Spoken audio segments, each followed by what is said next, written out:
Dear students, এসো আমরা শিখি চ্যানেলে তোমাদের সবাইকে স্বাগত জানাই। আমি Sanchita Hazra, MSc in physical chemistry. তোমাদের ওয়েস্ট বেঙ্গল বোর্ডের অন্তর্গত বিভিন্ন ক্লাসে অঙ্ক, পরিবেশ, ভৌতবিজ্ঞান, ইংরাজি বিষয়ে পড়ার জন্য আমি সহযোগিতা করে থাকি। তাই যারা যারা চ্যানেলটি এখনো সাবস্ক্রাইব করোনি তারা ভিডিও শুরু করার আগে অবশ্যই চ্যানেলটিকে সাবস্ক্রাইব করে দাও ও পাশে থাকা বেল বাটনে ক্লিক করো, যাতে ভিডিও আপলোড করার সাথে সাথে তোমাদের কাছে নোটিফিকেশন চলে যায়। ভিডিওটাকে কমপ্লিট করার পর অবশ্যই ভিডিওটাতে একটা লাইক করবে ও তোমাদের বন্ধুদের সাথে ভিডিওটা শেয়ার করে দিও, যাতে এই ভিডিওটা দেখে তারাও উপকৃত হতে পারে। তো চলো ভিডিও শুরু করা যাক।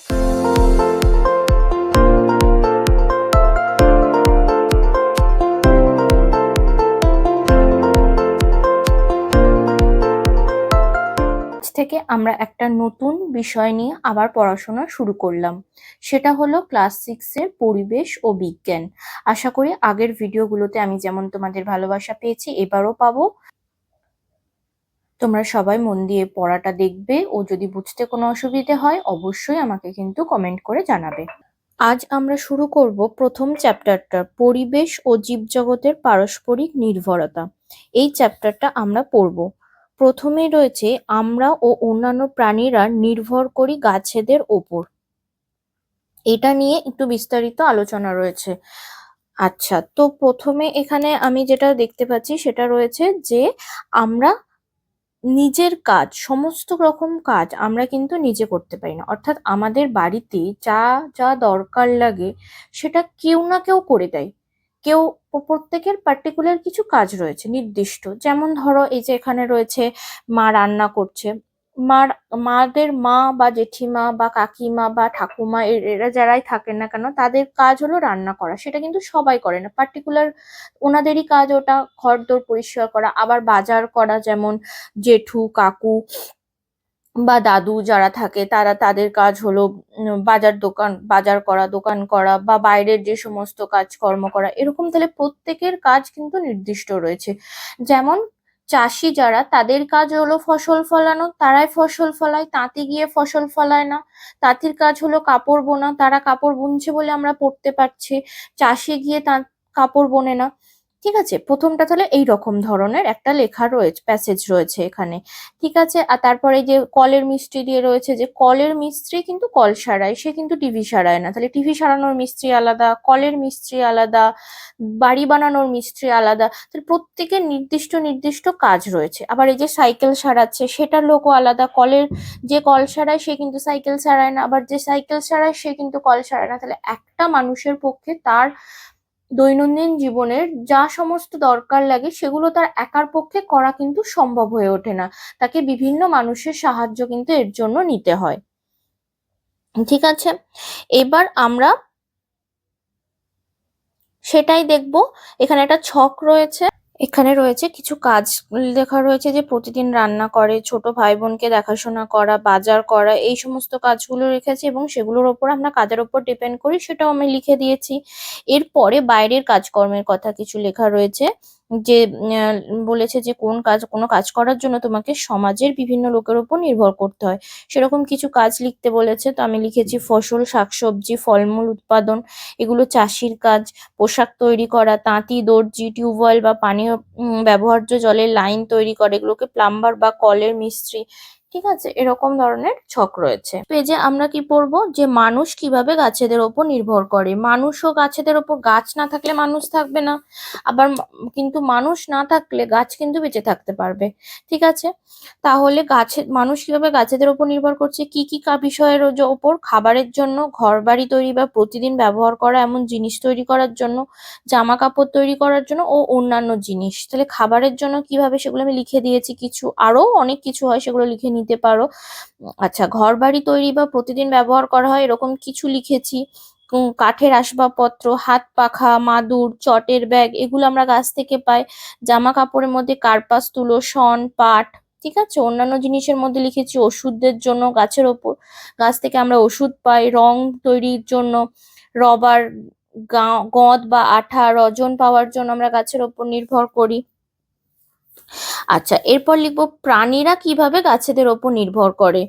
ঠিক আছে, প্রাণীরা কিভাবে মানে মানুষ ছাড়া অন্যান্য প্রাণী মানে পশুদের কথা বলা হচ্ছে, পশু পাখি এদের কথা বলা হচ্ছে।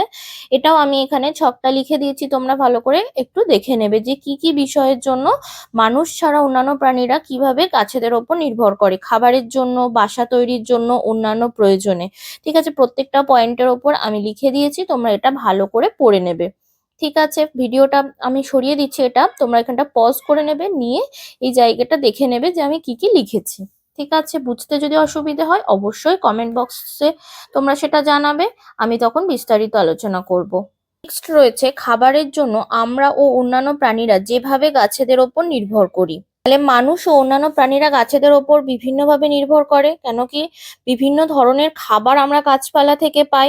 অনেক ধরনের খাবার আছে যেগুলো আবার প্রাণীদের থেকেও পাই, সেগুলো কি গরু বা ছাগলের দুধ বা মুরগির মাংস, এগুলো আমরা প্রাণীদের থেকে পাই। আচ্ছা, এই যে গরু ছাগল বা মুরগি এরা খাবার পাচ্ছে কোথা থেকে, এরাও কিন্তু খাবারের জন্য গাছের ওপর নির্ভরশীল। মুরগি আবার ছোট ছোট পোকামাকড় খায়, সেই পোকামাকড়ও কিন্তু আবার গাছের ওপর গাছের কোনো না কোনো অংশ খেয়ে বেঁচে থাকে। তার মানে এটা একটা মানে সার্কেলের মধ্যে চলছে, কোনো না কোনো ভাবে ঠিক আমরা সেই কিন্তু গাছেদের ওপরই নির্ভরশীল। হুম, সে আমরা গরু ছাগলের দুধ খাই বা মুরগির মাংস খাই, ডিরেক্টলি না হলেও ইনডিরেক্টলি আমরা কিন্তু গাছেদের ওপরই নির্ভরশীল।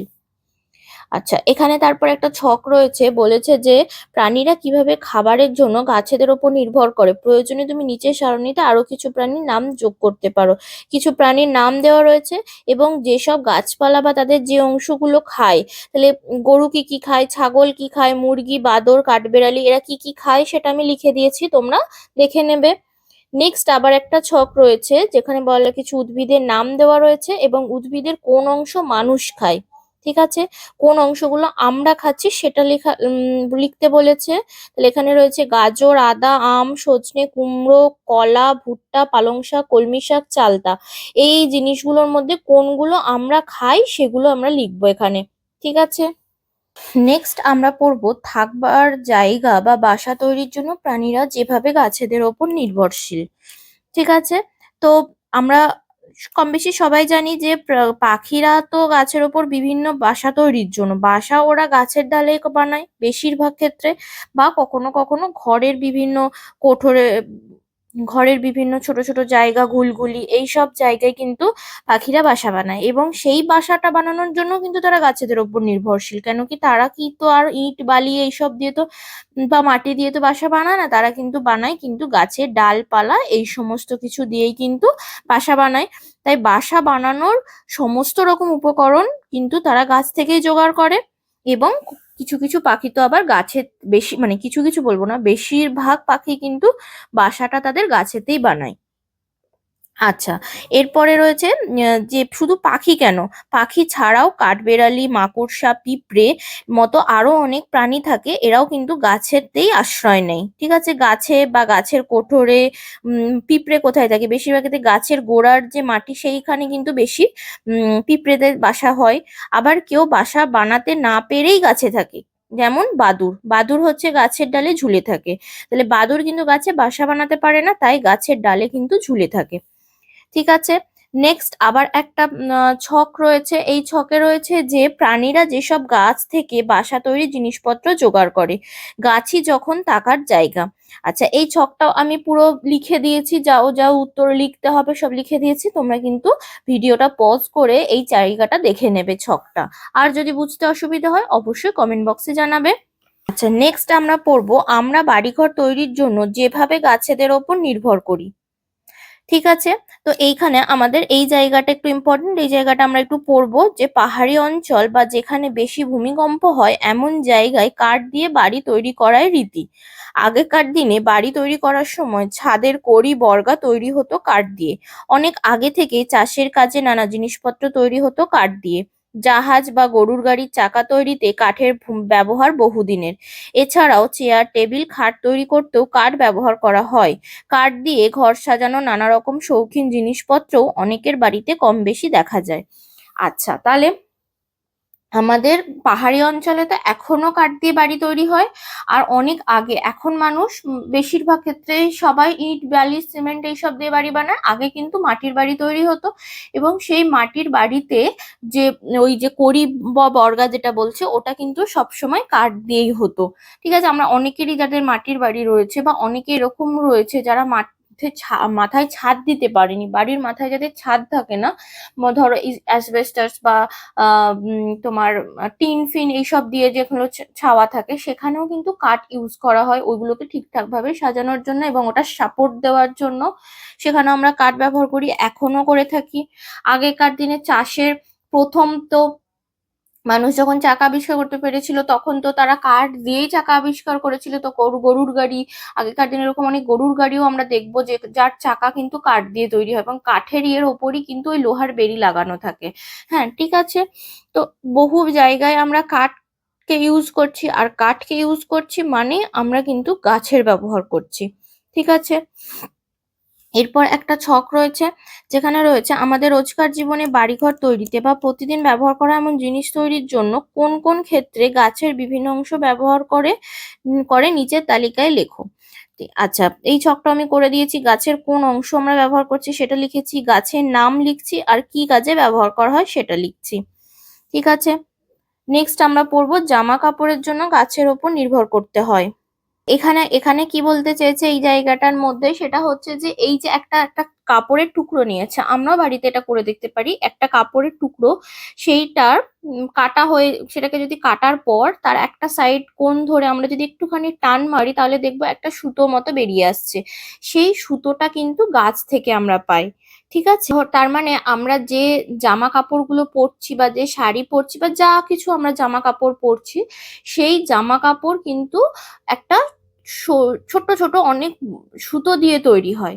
সেই সুতোগুলো কিন্তু আমরা গাছ থেকে পাই। ঠিক আছে, তাহলে ডিরেক্টলি আমরা গাছের পড়ছি না। আগেকার দিনের মানুষ তো গাছের ছাল ডিরেক্টলি পরে নিত, এখন আমরা কিন্তু সেটা পড়ছি না। কিছু কিছু এরকম সুতো রয়েছে যেগুলো আমরা গাছ থেকে পাই, তন্তু, যেমন আমরা রেশম কীটের নাম আগে পড়েছি। তো সেখান থেকে আমরা তন্তু পাই, যেগুলো দিয়ে আমরা সিল্ক জাতীয় জিনিস তৈরি হয়। ঠিক আছে, তেমনি প্রত্যেকটা এই যে সুতোগুলো হচ্ছে, এই সব সুতোই কিন্তু আমরা গাছ থেকে পাচ্ছি। আর এই সমস্ত সুতো দিয়েই কিন্তু কাপড় তৈরি হচ্ছে। তাহলে পরোক্ষভাবে আমরা কিন্তু জামা কাপড়ের জন্য গাছের ওপর নির্ভরশীল। নেক্সট রয়েছে, এবার এখানে একটা অংশ আমাদের একটু মনে রাখবো যে ওই সুতোর চেয়েও সরু সরু অংশগুলো হলো তন্তু। কাপড় তৈরি হয় সুতো দিয়ে, আর সুতো তৈরি হয় তন্তু দিয়ে। তাহলে কাপড় থেকে সুতো, সুতো থেকে তন্তু, এটা না, অ্যাকচুয়ালি এটা হবে তন্তু থেকে সুতো পাচ্ছি, সুতো থেকে আমরা কাপড় তৈরি করছি। ঠিক আছে, তাহলে তন্তু কাকে বলে? যে সুতোর চেয়েও সরু সরু অংশগুলো হলো তন্তু। কাপড় তৈরি হয় সুতো দিয়ে, আর সুতো তৈরি হয় তন্তু দিয়ে। ঠিক আছে, এটা আমরা মনে রাখবো। এরপর এখানটাতে একটু জিনিস মনে রাখবো যে সুতির জামা কাপড় তৈরি হয় যে তন্তু থেকে, সেটা পাওয়া যায় তুলো গাছ থেকে, যার এক নাম কার্পাস। কার্পাস তুলো থেকে আমরা সুতির জামা কাপড় পাচ্ছি। ঠিক আছে, তন্তু দিয়ে তৈরি হয় দড়ি, যেমন নারকেল দড়ি, সুতলি দড়ি। এছাড়াও আমরা আর কি পাই? বস্তা বা ব্যাগ পাই। ঠিক আছে, এছাড়াও বিভিন্ন জিনিস বয়ে নিয়ে যাওয়ার জন্য প্রয়োজন হয় বস্তা আর ব্যাগ। চটের বস্তা দিয়ে কি তৈরি হয়? এই চটের বস্তা কি দিয়ে তৈরি হয়? চটের বস্তা তৈরি হচ্ছে পাটের তন্তু দিয়েও, যদিও এখন পাটের বদলে কৃত্রিম তন্তু দিয়ে বস্তা তৈরি করা হচ্ছে। ঠিক আছে, এটা যে যে যে পোর্শন গুলো আমরা দাগ দিয়ে নিয়েছি, এই জায়গাগুলো একটু ভালো করে আমরা পড়বো এবং মনে রাখার চেষ্টা করব। হচ্ছে একটা নেক্সট একটা ছক রয়েছে, এটা একদমই দরকার নেই, তাই আমি এটা স্কিপ করে দিলাম। এর প্রয়োজন হয় কমেন্ট বক্সে জানাবে, আমি তখন সলভ করে দেবো। গাছেদের কাছ থেকে আমরা যেসব জিনিস পেয়ে থাকি, তাহলে গাছেদের কাছ থেকে আমরা প্রথম এখানের মধ্যে এটা পড়বো যে গাছ থেকে আমরা পাই কাগজ, এবং সেই কাগজ থেকেই তৈরি হচ্ছে বই। এবং এই বই না থাকলে আমরা পড়াশোনা শিখতাম না, আর কাগজ আছে বলে সেখানে আমরা লেখালেখি করছি।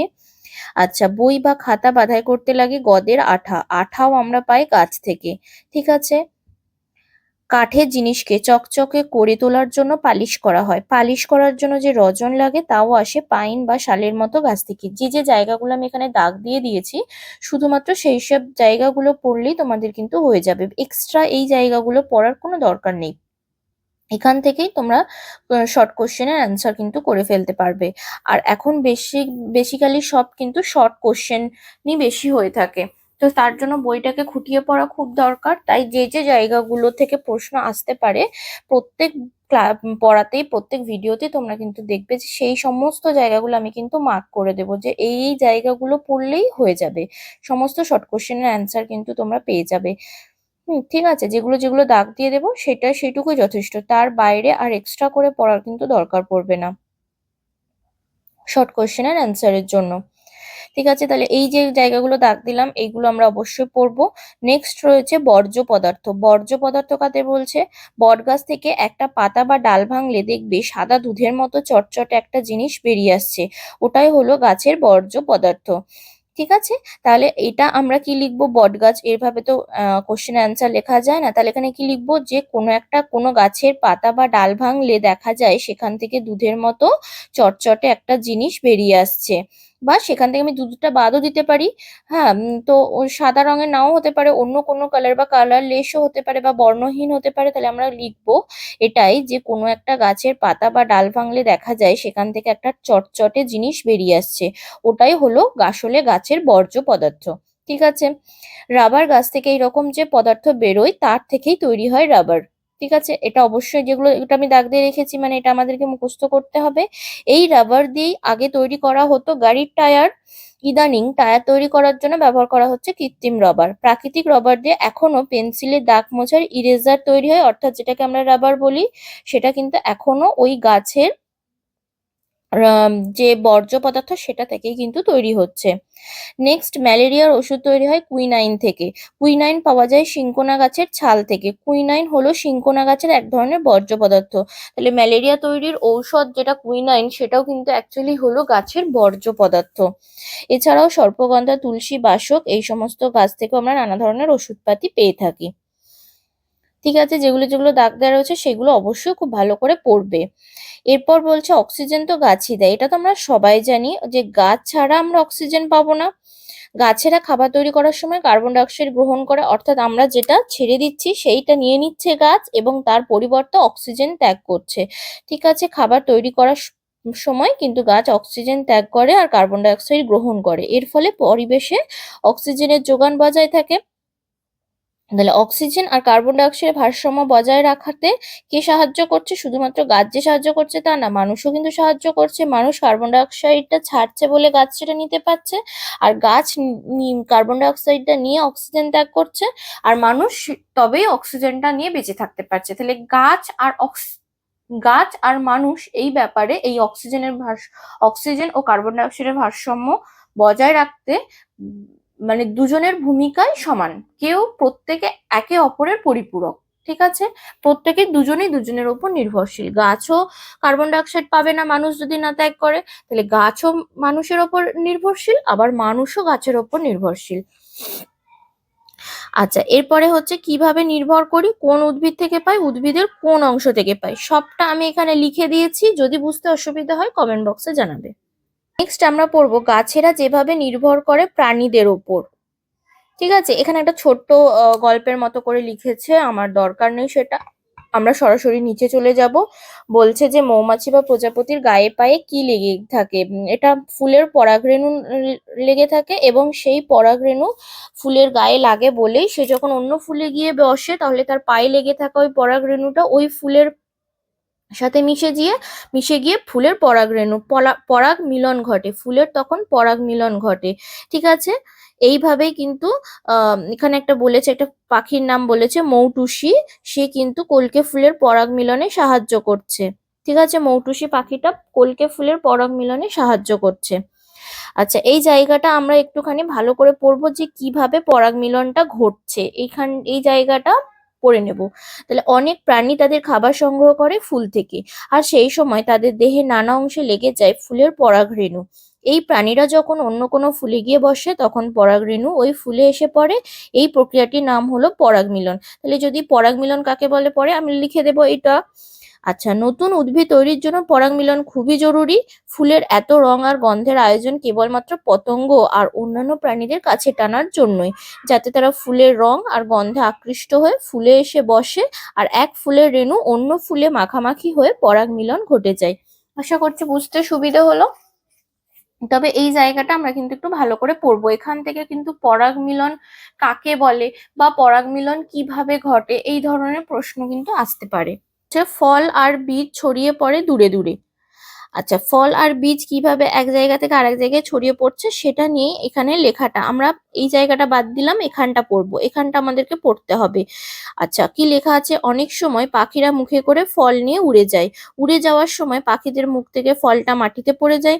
কখনো আবার পাখি বা অন্যান্য প্রাণী কিছুটা খেয়ে ফলটা মাটিতে ফেলে দেয়। মাটিতে পড়ার ফলে ফল পচে গিয়ে বীজটা বেরিয়ে পড়ে। ওই বীজ থেকে এরপর চারা গাছ জন্মাতে পারে। ঠিক আছে, তাহলে এক জায়গায় গাছটা হয়তো অনেক দূরে ছিল, সেই গাছের চারা তাহলে আবার অন্য জায়গায় চলে গেল, এবং সেই কাজটা কে করছে? পাখিরা করছে। সেটা কিভাবে করছে? হয় তারা ধরো মুখে করে যখন ফলটা নিয়ে নিজেদের বাসায় ফিরছিল সেই সময় মুখ থেকে পড়ে গেল, বা অনেক সময় আমরা দেখি পাখি বা কাঠবিড়ালি এরা বা হনুমান এরা কি করে, পুরোটা খেলো না, কিছুটা খেয়ে খেয়ে ফেলে দিল। যে জায়গাটা ফেলে দিল হয়তো অন্য জায়গা থেকে নিয়ে এসেছে, নিয়ে এসে এখানে ফেলে দিল। এবার যেখানটায় পড়লো সেখানে ফলটা পচে গিয়ে বীজটা বেরিয়ে যাবে। অনেকদিন মাটিতে পড়ে থাকলে কি হবে? ফলটা পচে যাবে। ফলটা পচে গেলে সেখান থেকে বীজটা বেরিয়ে পড়বে, এবং সেই বীজ থেকে আবার মানে বৃষ্টির জল, রোদ এইসব পেয়ে সেখান থেকে আবার একটা গাছ তৈরি হয়ে গেল। ঠিক আছে, নেক্সট বলছে বাদুড়ও কি এইভাবে বীজকে ছড়িয়ে পড়তে সাহায্য করে? এটা একটা প্রশ্ন করেছে এবং তার উত্তরটা আমরা এখানে পাবো। কিন্তু প্রাণীরা আবার অন্যভাবেও বীজকে ছড়িয়ে পড়তে সাহায্য করে। বাদুড় ওই ফলগুলো খায় কিন্তু ফলের বীজগুলো হজম করতে পারে না, ফলে ওই বীজগুলো তার মলের সঙ্গে বেরিয়ে আসে। এইভাবে বিভিন্ন প্রাণীদের মলত্যাগের মাধ্যমে হজম না হওয়া বীজগুলো দূরে দূরে নানা জায়গায় ছড়িয়ে পড়ে, আর এক সময় ওই বীজগুলো থেকে চারাগাছ জন্মায়। তাহলে বুঝতে পারলাম বাদুড় কিভাবে বীজকে বিভিন্ন জায়গায় ছড়িয়ে পড়তে সাহায্য করছে। এরপর এরপর একটা এখানে দরকারি জিনিস আছে, সেটা হলো চোর কাটা। চোর কাটা কি জিনিস? তাহলে চোর কাটা হলো এক ধরনের গাছের ফল। আমাদের জামা কাপড় ও অন্যান্য প্রাণীদের গায়ে লেগে এই ফলগুলো এক জায়গা থেকে অন্য জায়গায় ছড়িয়ে পড়ে। এটা কিন্তু একটা শর্ট কোশ্চেন আসতে পারে যে চোর কাটা কি।